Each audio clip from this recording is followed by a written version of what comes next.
Hi, this is called A Brief History of Los Angeles Poetry as I Knew It. And for those who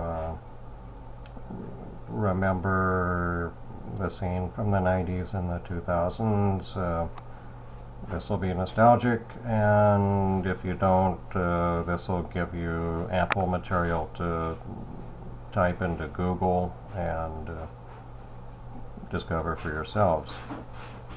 So here it is, a brief history of Los Angeles poetry as I knew it. When there was an El Nino storm, people still went out to poetry readings. That was 1998. Next magazine was The Beacon, telling you where to find the word banquets.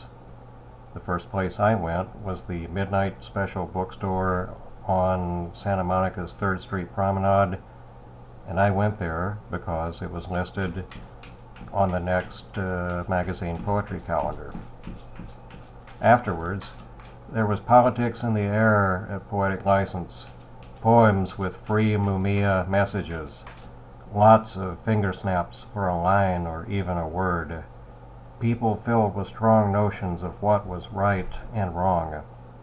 Just about every reading was filled to capacity, and it was easy to find readings every night of the week. It was also possible to make acquaintances and real friends. In those days, people weren't always worried about being capital P published. You could go to Kinko's and print your own DIY chapbook, breaking even by selling it to other poets at readings. Went to the Rose Cafe in Venice and was exposed to poetry as a disciplined art. Long introductions for features, and open readers were told to return next week when time ran out. And eventually, the Rose Cafe and Hyperpoets now are the template for most readings in Los Angeles and Orange County. Those were the days before venues and readings closed, gasoline prices climbed, popular poets and hosts moved out of state or left the earth entirely, remaining poets began feuding, and a quiet movement began to encourage uniform standards of quality, raise the bar for booking features, and discourage the kind of open mics that attracted musicians and comics. For some, this was a great notion. Oracles said that it was good for poetry.